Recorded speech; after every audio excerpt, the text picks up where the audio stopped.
11:45 p.m. My new apartment still smelled like paint and cardboard. I was sitting on the floor, my back against a couch that didn't have legs yet. 12 hours ago, I'd been on the 38th floor of Vanta Bridge. Now I had a folding lamp, 3 unopened boxes, and silence. The incident pager, the one I'd worn clipped to my waistband for 8 years, was no longer mine. I'd handed it to security at noon, signed the form, watched them log it into a plastic bin. End of responsibility. And yet my personal phone kept vibrating across the glass coffee table. And as usual, this story is a work of fiction, created by our editorial team for storytelling purposes. All characters, events, and organizations are fictional. Any resemblance is purely coincidental. Thank you, and let's continue. Buzz. Pause. Buzz again. Iris Romano. The message preview appeared before I could think. Boards in a closed session. Atlas just started flashing red. Don't answer any calls. I didn't call her back. I opened my laptop instead. The Wi-Fi hesitated. Like even it wasn't sure what it wanted to show me. I navigated to the company's public status page, the same one our clients relied on. No sirens, no dramatic language.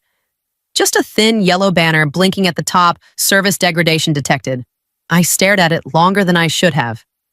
Atlas wasn't collapsing. Not yet. It was protecting itself. My gaze drifted to the framed photo on the table beside me. My daughter at the beach last summer, hair tangled by wind, laughing at something outside the frame. I'd promised her that once the final migration phase was complete, I'd finally be home for dinner again. I hadn't deleted a single file, hadn't shut down a single server, hadn't sent a threatening email. I'd simply walked away. My phone vibrated again. This time it was a corporate number. I turned it face down. 12 hours ago. They told me I was no longer necessary. So why was my phone the one lighting up the moment a billion-dollar system started blinking yellow, and why was I so calm? 9 months? That's how long Atlas Switch consumed my life. 9 months of midnight migrations, staged rollbacks, weekend load simulations, and standing in a freezing data center at 3 a.m. because I didn't trust a dashboard alone. Atlas wasn't just a routing upgrade. It was the backbone of Vanta Bridge's payment and logistics engine. Every shipment, every transaction, every reconciliation ran through it. When we hit full cutover without a major incident, the CEO shook my hand in front of the executive team. Once restructuring settles, he'd said, smiling for the room, we'll formalize the VP role. You've earned it. Restructuring never settled. Quarter after quarter, the language shifted. After the next board review, after we finalize headcount, after budget season, each time, I nodded. Each time, I went back to work because my team needed stability, because my daughter needed health insurance, because somewhere in me, I still believed performance would eventually outweigh politics. Then Evan Hale arrived, 24, fresh title VP of Transformation, son of the CEO, educated, articulate, confident in a way only someone who has never had to doubt himself can be. In his first town hall, he spoke about leaning operations and unlocking trapped value. He never used the word layoffs. He didn't have to. In private meetings, he called veteran engineers legacy overhead. We weren't expertise. We were cost centers. I watched him scan org charts like a general studying a battlefield. He didn't need to dismantle Atlas. He needed to win a clean budget cut large enough to impress the board. And in a spreadsheet, my department was a tempting number. When you build a structure that holds everything up, you think you're the architect, but to someone chasing quarterly optics, you're just a line item waiting to be deleted. A week before I was fired, Nadira and I were in conference room C, reviewing the Atlas documentation for the 3rd time that quarter. Not the architecture diagrams, not the performance benchmarks. The compliance appendix. Most executives never read that section. It didn't have charts or projections. It had obligations.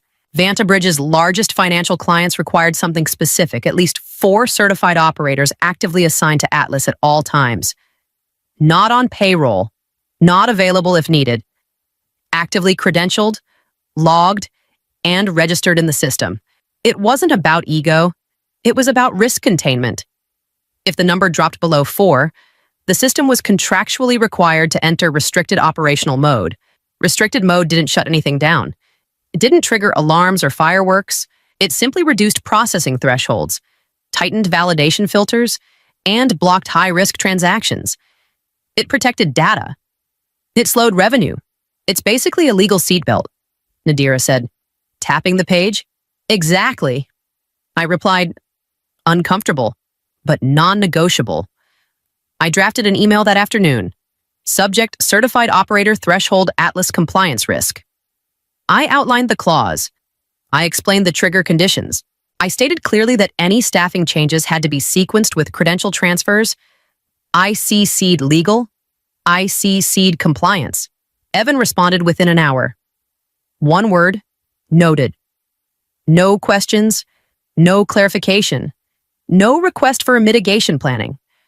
Just a polite acknowledgement that functioned like a period at the end of a sentence. I stared at that reply longer than I should have. He thought noted closed the conversation. He didn't realize it did something else entirely. Because once that warning was documented, once the risk was acknowledged in writing, any decision that ignored it would no longer be an oversight. It would be deliberate. And deliberate decisions leave trails. Evan believed noted was the end of the discussion. In reality, it was the first line of a verdict waiting to be executed. The boardroom was all glass and silence. Quarterly budget review. Slides preloaded. Faces already tight. I stood at the end of the table and brought up the failover upgrade proposal. It wasn't dramatic. It wasn't flashy. It was insurance-redundant routing paths, automated traffic draining, hardened replication nodes, the kind of investment that only matters when everything else fails. If we don't upgrade, I said calmly, we increase the probability of cascade latency during peak loads. Not today, but eventually. One of the board members shifted in his seat. He knew what that meant. Eventual failure always arrives at the worst possible time. Evan leaned back, arms crossed, expression carefully neutral. We are not building for hypothetical disasters, he said. We are building for growth. It's not hypothetical. I replied, it's statistical. He smiled, thin and tight, with respect. Mara, we are currently paying a premium for your fear. We need speed, agility, not worst-case obsession. The room cooled a few degrees. I didn't raise my voice. Speed without containment, I said evenly, isn't agility. It's exposure. A few heads turned toward Evan. I wasn't attacking him. I was stating physics. But physics in a boardroom can feel like defiance. For a second, I saw it, the flicker in his expression. Not confusion, not disagreement. Embarrassment. I had corrected him publicly. In front of people whose approval he needed, he closed his laptop slowly. That will be all for this item. He said, the meeting moved on, but the decision had already been made, just not about the budget. When power feels threatened, it doesn't reevaluate. It retaliates. And when the ego of the person holding authority is bruised, they don't fix the mistake. They eliminate the person who exposed it. He didn't call me into an office. He didn't schedule a private meeting. Evan chose the open floor. 40 desks, glass walls, half the department within earshot. He walked straight toward my workstation. Posture straight, voice calm enough to feel rehearsed. Mara, he said, loud enough for others to pause mid-keystroke. You're too slow for the new era we're building. Silence spread across the room like spilled ink. Pack your things. Someone near the back muttered something under their breath. Iris stood up halfway from her chair before I gave her a slight shake of my head. Evan continued, turning so everyone could hear him clearly. And let me be clear, anyone who chooses to walk out with her will be terminated immediately. There it was. Not a performance review. A spectacle. I felt every eye on me. He expected anger, or tears, or at least a defense. Instead, I closed the dashboard window on my screen and faced him. Have you read the Atlas Compliance Appendix carefully, I asked? Not sarcastic, not emotional, just precise. He laughed lightly, dismissively. Legal handles legal, not you. A few people looked uncomfortable. A few looked afraid. I studied his face for a moment. 24 years old, confident, certain he understood every moving piece of the machine he'd inherited. I smiled, not out of spite, not because I thought I'd won anything, but because I understood something he didn't. Understood. I said. I reached for the framed photo of my daughter and placed it in my bag. He thought he was removing resistance. What he had actually done was remove the last operational safeguard standing between his decisions and the consequences of them. I wasn't smiling because I was pleased. I was smiling because I knew the company's final safety brake had just been detached by the very person who believed he was accelerating it into the future. I packed slowly, not to stall, not to dramatize it, just methodically like I approached everything else. My notebook, my access token, the framed photo already tucked into my bag. No one spoke. The office felt suspended, like the air itself was waiting to see what would happen next. I walked toward the exit, and then I heard a chair move. Iris stood first. She didn't look at Evan. She didn't look at me. She simply unclipped her badge and placed it flat on her desk. The sound was soft. Plastic against laminate. Troy followed. Then Nadira. Then Laura. Craig. Each one stood without announcement. Without speeches. 6 senior engineers who had spent years keeping Atlas stable through storms no one else even knew existed. Neil remained seated. He stared at his screen. Jaw tight. I knew what he was calculating. His medical coverage. His daughter's therapy sessions. The mortgage. I met his eyes but didn't say a word. This had to be his decision. The silence stretched. Then Neil stood. Slowly. Deliberately. He removed his badge and set it down beside the others. 6 white desks, 6 pieces of plastic, a line of quiet defiance. Evan clapped once, sharp and amused. Good, he said. That saves us a fortune in payroll. He walked to his laptop at the central station, logged into the HR portal, and began confirming status changes. Resigned. Resigned. Resigned. He hit enter on his screen. It was just headcount reduction. In the compliance system, something else updated. Certified operator count below threshold. Evan believed he had just trimmed excess cost. He didn't realize he had triggered a countdown tied to a clause he'd dismissed with a single word. And some timers. Once started, don't stop just because someone regrets pressing the key. The compliance engine didn't panic. It didn't shout. It simply observed. At 4:12 p.m., the HR update synchronized with the operational registry. Certified operator count dropped from 4 to 1 active credential. That was below the contractual minimum. At 4:13 p.m., an automated message was generated and routed to executive distribution. Subject operational threshold. Not met. Engaging restricted mode. No drama. No red flashing sirens. Just protocol. Restricted mode wasn't a shutdown. It was a legal safeguard translated into code. The system tightened validation layers, reduced throughput ceilings, and blocked high-risk financial transactions. It prioritized data integrity over speed. Revenue slowed, exposure decreased, and from a purely technical standpoint, everything was working exactly as designed. Evan skimmed the email on his phone between back-to-back calls. Compliance noise, he muttered, forwarding it to a general operations inbox. By 5:00 p.m., Skyhammer Managed Services had been granted elevated access. Their lead technician dialed in remotely, scanning dashboards he barely understood. We're seeing throttling behavior. Someone from Skyhammer said on speaker, "It's probably a stuck flag," Evan replied. "Reset it. Full system reset." The technician asked. "Do what you need to do," Evan said. "We can't afford lag." Skyhammer initiated a controller restart without draining traffic or mapping dependencies. For a moment, nothing happened. Then latency spiked. Queues backed up. The system responded the only way it knew how, by tightening further. Restricted mode deepened. What Evan saw was a glitch. What the system executed was a contractual defense. They believed it was a software bug that needed force. They didn't understand it was a legal wall, one that required someone with the right key to pass through it. Peak traffic always arrives quietly. There's no warning siren when thousands of shipments sync at once, when payment authorizations stack up across time zones, when reconciliation scripts begin their hourly sweep. It just builds layer by layer until the system is carrying more than it looks like it is. By 6:42 p.m., Atlas was operating in restricted mode and under peak load. Skyhammer didn't understand the dependency mapping. Yes, they saw controllers. They saw cues. They saw throttling. What they didn't see was how tightly every layer was braided together. Let's clear the backlog. Their lead said they rebooted a routing controller without draining active traffic.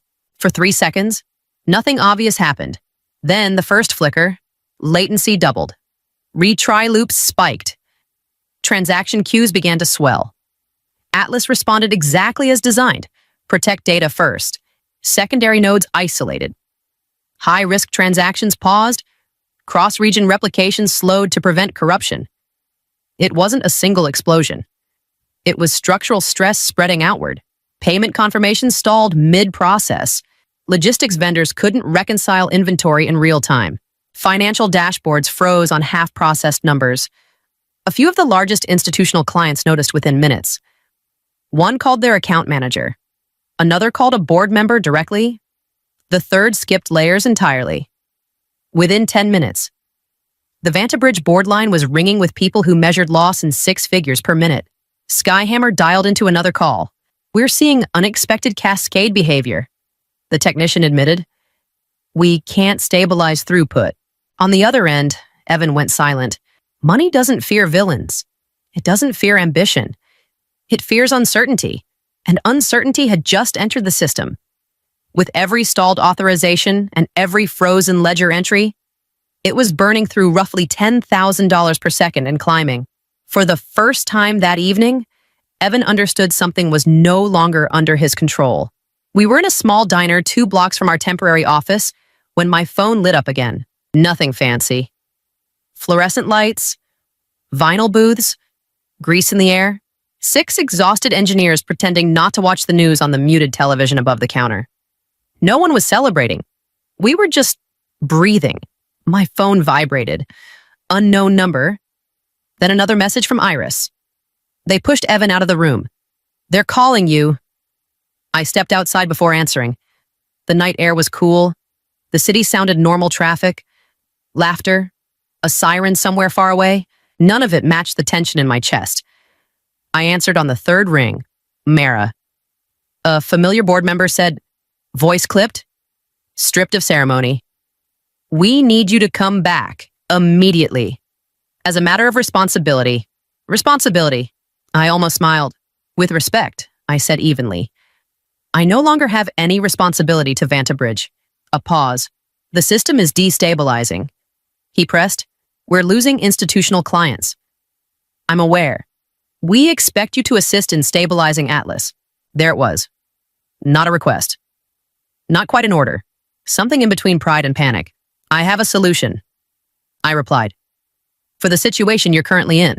Another pause. Longer this time. But if we're going to talk, it won't be through Evan. Silence stretched across the line. He's still VP, the board member said carefully. Then he can stay VP. I answered. Just not the one negotiating with me. I wasn't angry. I wasn't triumphant. I was clear. They had removed me as an employee. They had no authority left over me. Only need. And need changes the balance of power faster than any title ever could.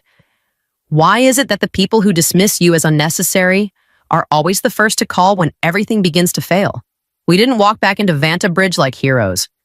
We walked in like surgeons. No speeches. No eye contact with the open floor. Just laptops, cables, and 6 people who knew exactly where the pressure points were. The board was already assembled in the glass conference room. Evan stood near the screen, pale but composed, as if still trying to hold on to the image of authority. I placed a single document on the table before we even opened a terminal. Before we begin, I said calmly, every technical change during stabilization will require a signed risk acceptance form. Evan frowned. That's excessive. It's standard when compliance thresholds have already been breached. I replied, every override, every throttle adjustment, every rollback attempt documented and signed. Signed by whom one board member asked quietly. I turned to Evan. By the acting executive responsible for operational authority? Silence. That meant him. If anything went wrong under my guidance, if a decision escalated damage instead of containing it, Evan would carry personal legal exposure. Not the company. Not the team. Him. His jaw tightened. "You're shifting liability," he said. "No," I answered. "I'm restoring accountability." For a moment, I thought he might refuse. Then he reached for the pen. The first signature was hesitant. The second, firmer. We began immediately. Traffic was rerouted manually. Controllers drained properly. Dependency mapping was rebuilt node by node. At one point, a replication queue nearly collapsed, and for 2 full minutes, no one in the room breathed. 4 hours later, throughput stabilized. Transaction queues cleared, status page green. No applause followed. Just exhaustion. Evan wasn't fired. He remained VP in title, but operational authority no longer lived with him. Every future high-risk change required documentation, review, and his signature beneath a paragraph that made consequences explicit. He had become the face that signed risk nothing more. The board approved my conditions' full budget for failover upgrades, autonomous staffing control, no interference in compliance operations. I won, but I paid.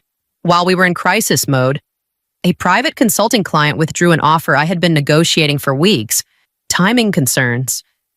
They said, I didn't argue. Responsibility has a cost. I've always known that. Later, as I packed up to leave the building again, this time on my terms, I looked at the glowing dashboards behind the glass walls. Systems don't run on ego. They run on people who understand what they're doing.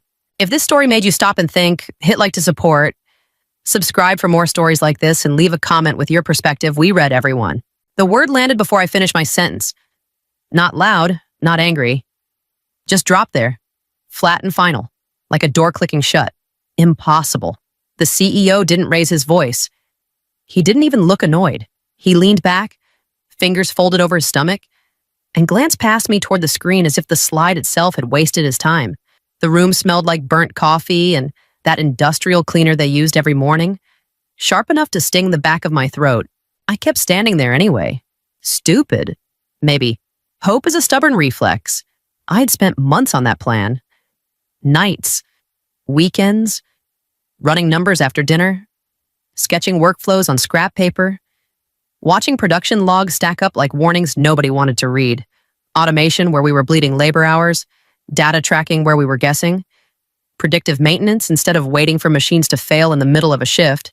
It was not flashy. It was practical. It would have slowed the market share slide everyone pretended not to see. He waved his hand once, like brushing away a fly. We are not a tech experiment. He said, we make things. That proposal is impossible. No questions. No follow-up. He turned to the next agenda item. I closed my laptop slowly. The click sounded louder than it should have. A couple of people avoided my eyes. One of them gave me that tight smile people use when they are relieved it is not them. My name is Jolene Harper. I am 43 years old. I'd been at that company 14 years. Long enough to remember when stability meant competence, not fear. Long enough to believe that if you showed your work, someone would listen. 3 months later, human resources walked me through the exit process. Same carpet, same neutral voice. They said the role was no longer aligned with company direction. They said thank you for your contributions. They handed me a box that was lighter than it should have been. I did not argue. There was nothing left to explain. When I walked out of the building, my badge already dead in my pocket, it finally clicked. I had not been fired because the plan was wrong. I had been fired because it asked them to change. I stepped into the parking lot, the air cold and metallic, and realized I had not left the idea behind. I had carried it with me the whole way out. It took me longer than I want to admit to stop blaming myself. For days after the firing, I replayed the meeting like a bad voicemail. Maybe I talked too fast. Maybe I should have eased into the numbers. Maybe I scared them with the word automation. I almost rewrote the plan out of habit. Like if I fixed it enough times, it would retroactively save me. Then I remembered what didn't happen. The CEO never asked a question. Not one. I'd worked under him long enough to recognize the pattern. When he didn't understand something, he interrupted. When he didn't like something, he argued. Silence meant something else entirely. A week before my firing, I'd overheard him in a smaller meeting, door half open. He was talking to two executives who'd been there even longer than me. "We survived the recession by not panicking," he said. "By holding the line." One of them nodded. "Stability is why clients trust us. And I'm not going to be the guy who blows that up chasing trends." The CEO said. His voice wasn't angry. It was tight, controlled. No one pushed back. That was the moment I'd missed at the time. The part where fear put on a suit and called itself leadership. I wasn't fired because my plan failed. It never got the chance. I was fired because it introduced risk in a room full of people who'd built their careers avoiding it. They didn't want to be remembered as the ones who changed things. They wanted to be remembered as the ones who kept the lights on. Once I saw that, something in me settled. Not relief, not anger, just clarity. They hadn't rejected me. They'd protected themselves. And that meant the idea was still alive. It just needed air. Unemployment does a weird things to time. Days stretched, nights collapsed. I kept opening my email like something might apologize to me. That's when I found the message. It was buried in my inbox, dated months back, from a smaller competitor I'd met at an industry roundtable. Back then, I'd skimmed it and thought, I'm loyal. I don't do that. I'd archived it without replying. Moral high ground, very noble, very stupid. The subject line was still there. Short, direct, no fluff. Interested in talking, I stared at it longer than I should have. My first instinct was embarrassment. Like replying now would announce how desperate I'd become. I closed the laptop, opened it again, closed it again. I told myself I wasn't trying to get even.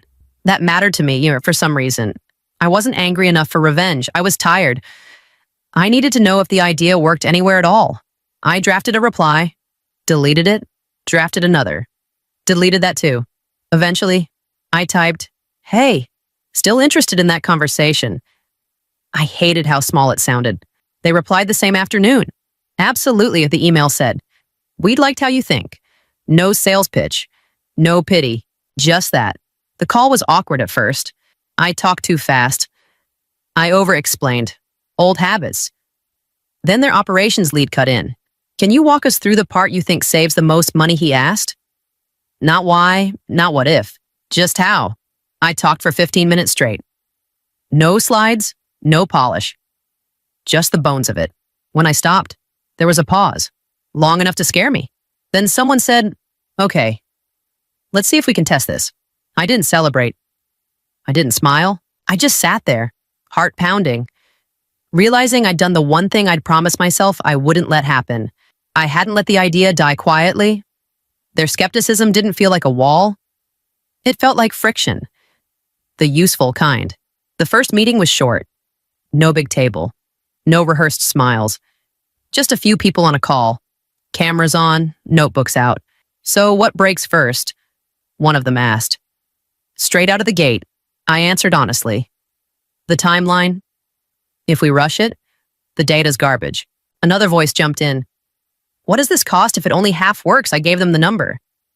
In full, no hedging, no soft language. There was a pause. I waited for the laugh. It didn't come. "That's tight," someone said. "We can't afford mistakes at that scale." "I know," I said. "That's why I want to start smaller." "How small?" the operations lead asked. I told them. Smaller than I wanted. Smaller than what would impress anyone. "That won't move the needle," he said. "It will prove the math," I said. "Or it'll prove I'm wrong." That landed differently. They didn't sell me on vision. They didn't promise growth or disruption or whatever word was trending that week. They pushed back. Hard. On timelines. On assumptions. On me. At one point, the finance director said, "If this fails, we eat the cost." "You're sure about this?" I swallowed. "I'm sure enough to own it." Another pause. "Okay," she said. "One pilot. Limited scope. Fixed budget. No extensions. That was it." No applause, no congratulations. After the call, the operations lead stayed on for a second. "Just so we're clear," he said. "This isn't a bet on you. It's a bet on whether the idea survives contact with reality. I can live with that," I said, when the screen went dark. I sat there longer than necessary, not relieved, not excited, just steady. For the first time since I'd been fired, I didn't feel like I was asking for permission to exist. I had something to build. The pilot didn't explode. That was the first thing I checked. Not the upside. Not the potential. Just whether anything had broken hard enough to get noticed. 3 weeks in, the operations lead called no warm-up, no tone setting, cycle times down 7%. He said, labor hours too. I stayed quiet, don't get excited. He added, it's early. I know. I said, we only touched the section you scoped. He went on, didn't ripple anywhere else. That's the whole point. I said, he exhaled. Not relief. Acceptance. We'll keep it running. The line went dead. I opened the spreadsheet again, refreshed it again. Same numbers. Still there. I hated that part of myself. Like if I didn't stare at it long enough, it might decide it wasn't real. That afternoon, Mark texted, you hear about North Ridge? They pulled the contract. He wrote, procurement email went out by mistake. Got forwarded around before anyone caught it. North Ridge wasn't flashy. It was steady. One of those accounts that quietly kept a whole shift busy. Why I typed, official story, he replied. Cost overruns. Delays. I imagined the production calendar. The overtime requests. The maintenance tickets no one closed. Leadership worried, I typed, then immediately regretted sending it. There was a long pause. They're calling it noise. Mark finally wrote, temporary. That night, I sent our pilot numbers to finance. Clean, conservative, no framing, no victory lap. She replied fast, this holds. Let's not outrun it. I closed my laptop and sat there longer than I needed to. 2 systems moving in opposite directions. One carefully, one pretending nothing was wrong. It wasn't collapsing. Not yet. Scaling always sounds clean in meetings. It isn't. The second phase started with a call at 6:45 in the morning. We pushed it to the next line. The operations lead said, something's off. I didn't ask what. I already knew. It's the sensor lag, I said. We tuned it for lower volume. Silence. You didn't mention that risk. He said, I did. I said, you just didn't like how boring it sounded. He sighed. Can you fix it? Yes, I said. Then added, if we slow the throughput for 2 days, another pause. Longer this time. That's going to cost us, the finance director said. Roughly $100,000 a do. I know, I said. Or it's going to cost more later. They muted themselves. I watched the little icon flicker while my stomach tightened. This was the part I'd been fired before reaching. The moment where confidence stops being theoretical. They came back. Do it, she said. But this is the last adjustment. I stayed up 2 nights straight. Not heroics. Damage control. I found a shortcut I'd taken in the original model and hated myself for it. Fixed it anyway. Pushed the update. Watched the numbers settle. On the 3rd morning, the operations lead called again. Cycle times down 12%. He said, scraps down 2. And the lag I asked, gone. He said, then, quieter. You were right. That sentence landed harder than praise. Later that week, we sat in a review call. No slides, just data. This scales. The finance director said, not everywhere, but enough. The product head leaned forward. Why didn't your old company build this? I answered before thinking, because it looks worse before it looks better. No one argued. When the call ended, I stayed at my desk, hands still on the keyboard. I didn't feel proud. I felt steady, like I'd stepped onto solid ground after months of guessing. The idea wasn't fragile anymore. It could take hits. It could survive scrutiny, and somewhere across town. A company that once called it impossible was still pretending the math hadn't changed. The report didn't come from Mark. It came from finance. A dry industry brief forwarded with one line at the top. Thought you'd want eyes on this. I did. My old company sat dead center on the page. Market share down. Not a cliff. A slide. A few points shaved off like it was nothing. 2 accounts marked reallocated. One of them was ours. 10 minutes later, another email hit my inbox. Internal. Forwarded again by accident. External messaging guidance. Please align language before speaking with clients. That was new. Mark called after lunch. He sounded off. They had an all hands. He said, CEO took it himself. What did he say? I asked. That volatility's hitting everyone. Mark said. That this dip's temporary. That we're still the industry standard. I heard movement on his end. Voices dropping when he spoke. Anyone push back? I asked. He laughed once. Short. No one with a mortgage. Later that afternoon, the clip showed up on LinkedIn. The CEO on stage at a regional conference, smiling like the floor wasn't shifting under him. We don't chase every trend, he said. Consistency is our advantage. I watched it once. Then again, he believed it. That was the part that stuck. On our side, leadership met the same data with none of the theater. This isn't about winning headlines. Finance said, it's about staying ahead of erosion. If we slow down now, ops added. Someone else defines the baseline. No one argued. That night, Mark texted instead of calling. They froze hiring. He wrote, a minute later, another message popped up. Don't reply for a bit. IT's monitoring traffic. I set my phone face down. The numbers on my screen didn't flinch. They didn't care who spoke louder, or calmer, or with more confidence behind a microphone. They just kept moving. And explaining them was starting to sound like lying. They moved fast once they finally moved. Too fast. Mark sent me a calendar invite screenshot first. Red blocks stacked on top of each other. Emergency Steering Committee, Digital Transformation Task Force, External Advisory Review. Consultants showed up next. Expensive ones. The kind who talk in frameworks and leave behind slides no one owns. Mark said the hallways filled up with strangers carrying branded notebooks and confidence. They're rebuilding the plane mid-air, he said over the phone. His voice sounded thinner than usual. What are they building? I asked. That's the problem, he said. No one agrees. They rolled out a pilot of their own, slapped together, different vendors, no integration.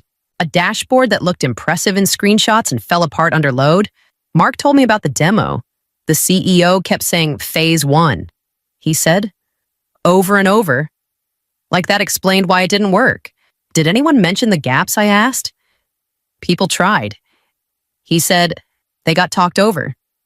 I watched from a distance as press releases went out faster than fixes. Promises piled up on top of unfinished work. Every solution introduced 3 new problems because no one had the patience to slow down. On our side, we paused expansion, not because we were scared, because we knew what rushed change looked like. In one of our internal calls, the finance director said it out loud. They waited too long. She said, now every move feels like a gamble. No one disagreed. That night, I sat with my laptop open and pulled up the original version of my plan. The one I'd pitched a year ago. It was cautious, boring, measured. It would have worked. That was the part that hurt. They hadn't failed because the idea was wrong. They failed because they fired the people willing to be uncomfortable early. Once those voices were gone, change turned into theater. Loud, directionless, late. Mark texted one last update before midnight. They're asking who signed off on this. He wrote, like blame is going to glue it back together. I closed the laptop. The point of no return had passed quietly. No announcement, no single bad decision. Just a lot of motion where listening should have been. The layoffs didn't start with an announcement. They never do. They started with calendar blocks disappearing, then access issues, then desks going quiet. I found out from Denise. She called me from her car, voice low, like the sound might travel. They cut my whole group. She said, effective today. Denise had been there longer than me. She believed in leadership, defended them in meetings I'd stopped attending months before I left. I thought if we just stayed steady, they'd figure it out, she said. I didn't interrupt. There was nothing to correct. They told us it wasn't performance. She went on. Just restructuring. That's what they always call it. I said. She laughed once. Sharp? Yeah, funny how it always hits the same people. She asked how I was doing. I hated that question in that moment. I'm working.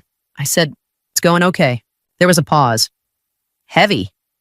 I could feel the distance between us stretch. I'm glad one of us landed. She said, not bitter? Just tired. I wish it didn't come to this. I said, so do I. She said, we warned them. After we hung up, I sat there longer than I meant to. No relief. No sense of being right, just a dull ache where something fixable had broken anyway. Later that week, Mark texted again. They're offering severance. He wrote, 3 months. That's it. I knew what that meant. They were conserving cash, counting weeks. At our company, the finance director mentioned headcount planning, not cuts.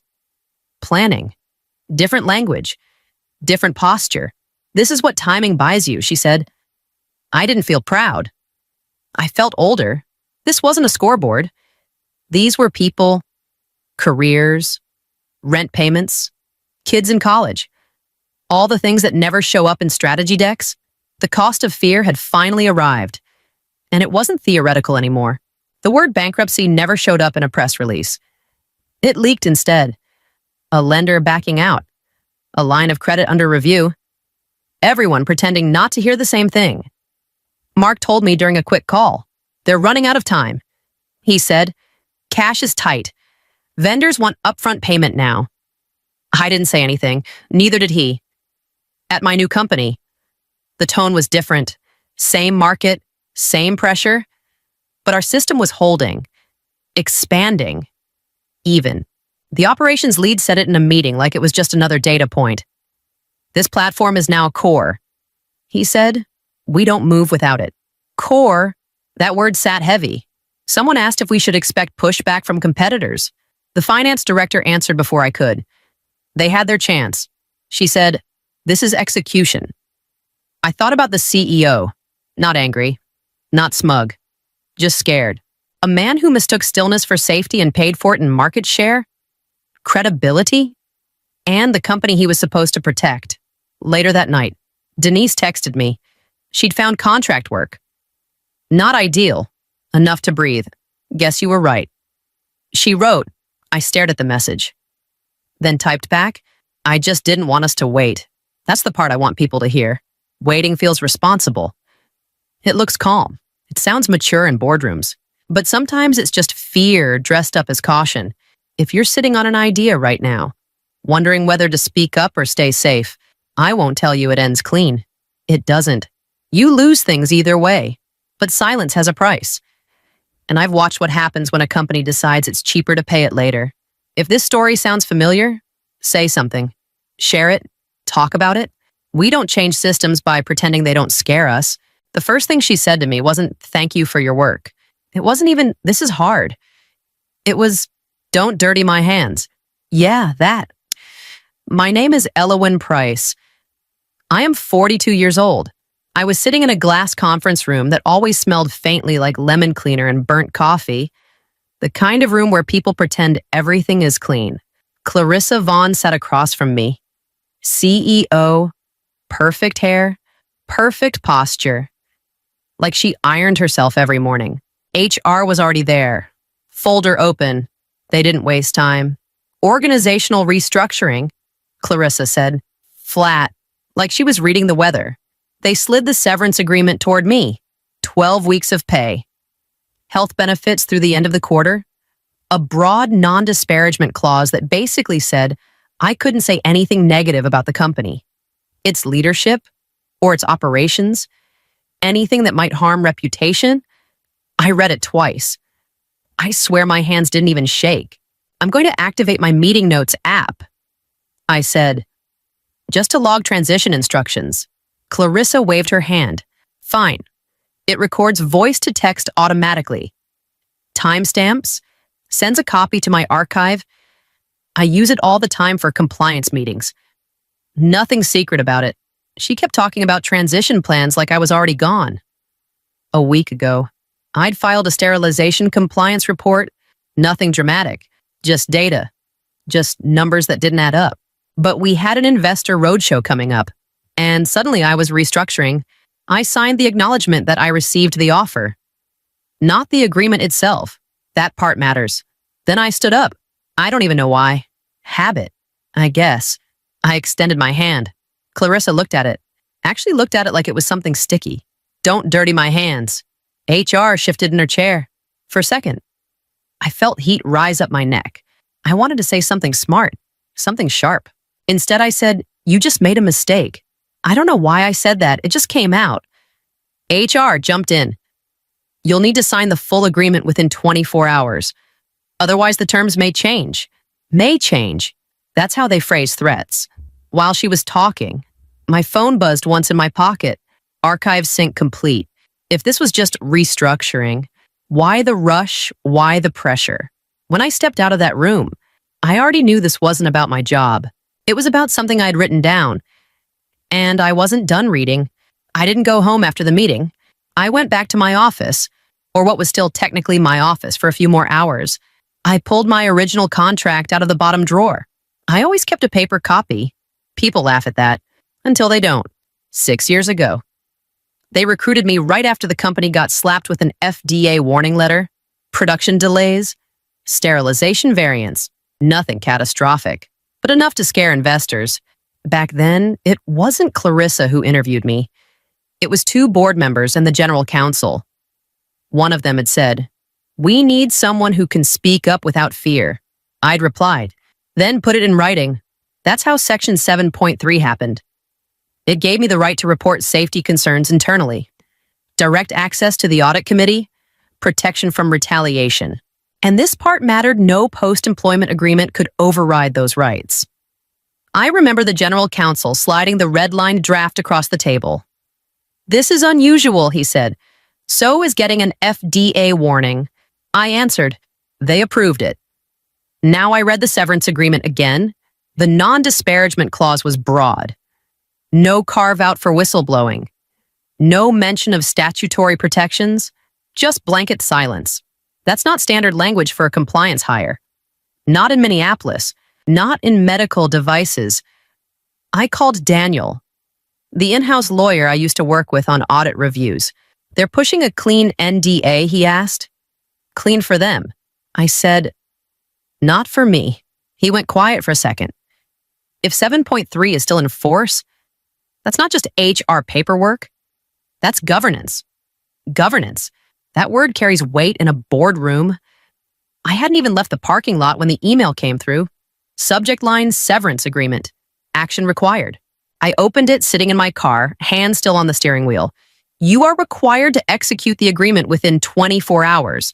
Failure to execute may impact terms. May impact terms. That's corporate for sign. Or we make this worse. There was a second line. System access has been suspended pending transition. I laughed. Not because it was funny. Just because it was obvious. I replied before I could talk myself out of it. I'm requesting 7 days to review with independent counsel. 5 minutes later, HR responded, "The offer is tied to the current fiscal window. No extensions. 24 hours is the standard window." Standard. For who I typed again. "Please confirm in writing that no extension will be granted and that severance terms may change if I don't sign within 24 hours. She answered in under 2 minutes. Confirmed. There it was. Clean. Documented. 2 hours later, I drove back to the building to finish pulling compliance files I'd been organizing. My badge didn't beep green. It blinked red. Security shrugged. System says inactive. I checked my phone. My company email was gone. My shared drive access revoked. The deadline hadn't expired. I texted Daniel. They locked me out. Before the deadline, he wrote back. Yes, he didn't respond right away. That scared me more than anything. I sat on the concrete step outside the entrance. Wind cutting across the lot. My phone screen reflected my face back at me. I looked tired. Older. I started documenting. Screenshots of the access denial. Timestamps on my email requests. Cloud logs showing file uploads that had been running when they shut me out. I didn't call HR, didn't argue. I just preserved everything. Tell me something. If this was just paperwork, why cut off my access before I even had the chance to say no? The letter arrived by courier the next morning. Thick envelope. Corporate letterhead. No greeting. Termination for cause. Insubordination. I read it twice. Then a third time.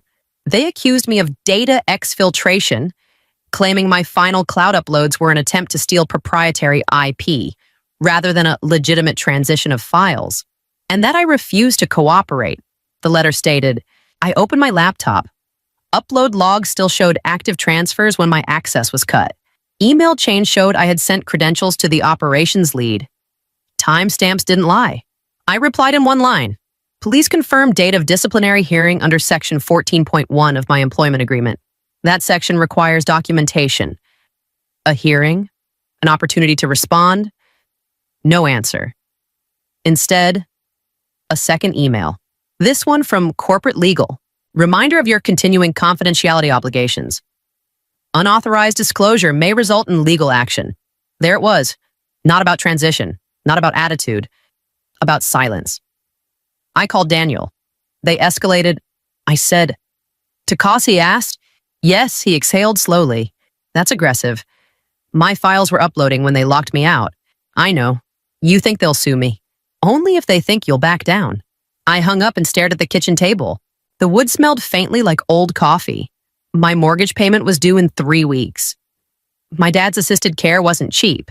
This industry is small. Word spreads fast. I swear. For a second, I considered signing just to make it stop. Then I thought about that sterilization report sitting in their inbox. Daniel called me that afternoon.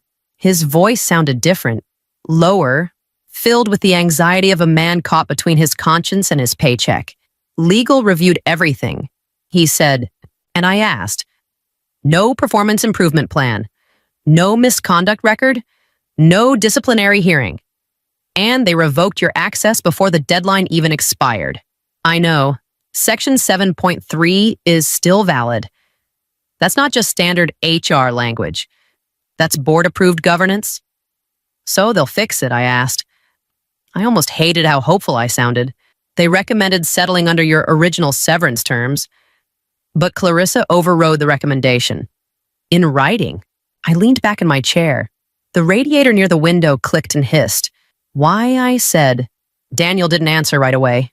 There's an investor presentation in 3 weeks. He finally said, the roadshow is the ghost haunting every corridor of the executive wing. Clarissa needs the sterilization data to look flawless to satisfy the private equity vultures circling the scene. Any red flag in a compliance report, especially one involving batch variances, would trigger a mandatory due diligence deep dive. It would delay the funding round by months. Or worse, slash the company's valuation by half before the first slide is even shown. I let that sit. The silence on the line felt heavy. So this isn't about me. No, it's about optics. She's not just firing you, she's trying to bury the report under the noise of a contentious termination. If she can paint you as a disgruntled employee fired for cause, your report becomes tainted evidence in the eyes of the board. They'll see it as a desperate attempt at revenge, not a legitimate safety concern. And if I challenge it, then it becomes a breach of fiduciary duty. I laughed once. Short, not amused. She was gambling with patient safety and the integrity of the medical devices just to keep an investor deck clean. She wasn't just ironed and perfect. She was hollow. She overrode her own legal department to avoid looking weak, I said, or to avoid looking exposed. There's a massive difference between the two. One is an ego problem. The other is a crime. I stared at the termination letter again. They were betting I wouldn't escalate, that I'd protect my career over my claws, that I was too scared of the industry's blacklist to fight back. They were wrong. I wasn't just a compliance officer. I was the person who knew where the bones were buried because I was the one who refused to dig the graves. I didn't sleep much that night. Around 3 a.m, I opened my laptop and started drafting. Not an angry email, not a social media post, a formal complaint, wrongful termination, breach of contract, procedural unfair dismissal, retaliation, duress. Each word felt heavy. Each one meant escalation. I called Daniel before I hit submit. If you file, he said, this doesn't stay in HR. That's the point. You understand it triggers board-mandated protocols review. I wrote section 7.3. I know what it triggers. Silence. Are you ready for this? He asked. No, I said honestly, but I'm done pretending this is paperwork. I attached the sterilization compliance report. The same one Clarissa had skimmed and dismissed as timing sensitive. The one that flagged irregular sterilization cycle data across 2 batches. Nothing explosive. Just enough to matter. You sure you want that in there? Daniel asked. If this is retaliation, then context matters. Under company bylaws, any retaliation allegation tied to compliance reporting must be disclosed to the audit committee. That means board visibility. That means oversight. I filled out the Minnesota Department of Labor and Industry form carefully. Dates, attachments, timeline. I double-checked the section referencing access revocation before the deadline. My finger hovered over submit for a second.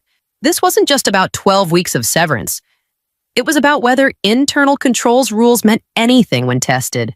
I clicked submit within 20 minutes. I received confirmation of filing. By end of day, the internal portal showed the audit committee had flagged the filing. Audit committee notification went out. It left HR. It left Clarissa's control. The company didn't fold. Of course they didn't. Their attorney opened with, "The non-disparagement clause is standard practice across the organization." My lawyer, Marisol, didn't blink. "Then you'll have documentation of policy distribution." A pause. It was communicated during restructuring meetings. Corporate counsel said, Marisol leaned forward. "Please produce the written policy, the circulation date, and acknowledgement records." Nothing. No attachment, no follow-up email. So they pivoted. The company acknowledges the recording, but we contend that the context of restructuring was a collective business decision, not a targeted dismissal. I almost laughed. Instead, I slid my laptop across the table. Cloud timestamps. I said, automatic archive logs, external sync at the moment of recording. Marisol added, "And here's the email from Human Resources approving the activation of the note application at the start of the meeting." Corporate counsel scanned it. His jaw tightened just slightly. Clarissa didn't look at me. She looked at him. He tried again. Even so, internal restructuring decisions fall under executive discretion. Marisol didn't miss a beat. Executive discretion doesn't eliminate contractual procedure. That shifted the room. They weren't arguing about tone anymore. They were arguing about rules. And the rules were written down. Counsel shuffled papers, searching for something that wasn't there. For the first time, their confidence thinned. The hearing room smelled faintly like old carpet and coffee that had sat too long on a burner. No drama, just folding tables and a digital recorder blinking red. Clarissa sat 3 seats down from me, navy suit. Perfect posture. She didn't look at me once. The administrative judge flipped through the file. "Ms. Price," she said, "you were initially informed your role was eliminated due to restructuring, yes." She turned to the company's attorney. "And later terminated for cause, yes, Your Honor." Why did the reason change? The attorney cleared his throat. Subsequent information revealed insubordination. The judge didn't look convinced. What information? He shuffled papers. Failure to complete transition. I leaned forward. My access was revoked before the deadline expired. The judge glanced at my exhibits. "I see timestamps." She turned to the company again. Why was access revoked before the 24-hour deadline silence? Clarissa's attorney tried to recover. Access suspension is standard during sensitive transitions. The judge raised an eyebrow. Even before the agreement window closes. No one answered. She flipped to another section. Was a disciplinary hearing conducted under Section 14.1? The attorney hesitated. It was not deemed necessary. Procedure is not optional. The judge said, calm, not loud, just final. Marisol slid the transcript forward. May we read the relevant excerpt? The judge nodded. Marisol read aloud. Steady your role is eliminated. No mention of misconduct. No reference to insubordination. The judge looked at Clarissa for the first time. At what point did the alleged misconduct occur? Clarissa's jaw tightened. After she resisted transition, I spoke before I could stop myself. I requested time to review the agreement. The judge held up her hand, and that request is documented. She leaned back slightly. This appears less like misconduct and more like escalation following a refusal to sign. The CFO shifted in his seat. I could hear the faint hum of the air vent above us. Then the judge said the sentence that changed the temperature in the room. The employer failed to follow its own governance framework. Not just contract, board-mandated protocols. That's bigger. Boards listen when that word shows up in a ruling. Clarissa finally looked at me. Not angry, just calculating. The judge closed the folder. I will issue a written decision. I walked out of that room shaking, but not from fear. The administrative law judge's ruling arrived via the e-filing portal, 12 pages of clinical, devastating prose. No drama, just 12 pages and a digital signature. I opened it at my kitchen table. The screen light made everything look harsher than it was. Marisol called as I was scrolling. "You're going to want to read page 7 slowly," she said. I did. Severance agreement invalid due to unreasonable review period. I let out a breath I didn't realize I was holding. She continued. "Termination for a cause procedurally defective? That's clean." I said, "It gets cleaner. Retaliation claim credible." There it was. Not proven beyond all doubt. Not poetic. Just credible. Award granted. 12 weeks severance. 8 weeks additional damages. Legal fees. Continuation of benefits. Short. Clinical. Final. Marisol's voice softened. "You won." I stared at the line that mattered most. Employer disregarded established governance protections. Fiduciary duty. That word again. "They'll pay?" I asked. "They have 14 days. I closed my laptop slowly. It wasn't about the money anymore. 12 weeks. 8 more. That helps. Sure. Mortgage doesn't care about principal. But this ruling isn't private. Public record. Searchable. Downloadable. The company wired the money on day 10. 12 weeks of severance. 8 weeks additional damages. Legal fees. Benefits continuation. Clean. Transactional. Marisol called. They complied. Of course they did. I said, they don't want enforcement proceedings. The ruling didn't disappear. It got picked up by a compliance journal out of Chicago. Small publication. But in medical devices, small journals get read by very serious people. 3 weeks later, Daniel texted me. Audit committee opened an independent review of what I asked. Internal controls override. Retaliation exposure. Safety escalation protocol. Then another message a month after that. D&O insurance premiums increased. Carrier cited procedural failure. That's the kind of sentence that makes boards nervous. At the next quarterly investor call, someone asked about recent governance findings. I wasn't on the call. I didn't need to be. 6 months later, Clarissa Vaughn stepped down to pursue other opportunities. No apology, no dramatic exit, just corporate language. Daniel called again. "It's done." He said, "No, I told him. It's recorded." I started at a new firm across the river. Smaller team. Less ego in the room. On my first day, one of the board members came to meet me in person. We read the ruling. He said, "We prefer people who follow procedure." He held out his hand. I looked at it for half a second. Old reflex. Then I shook it. Firm. No hesitation. I won't lie. There were nights I almost signed that agreement just to keep things quiet. Mortgage. My dad's care. Reputation.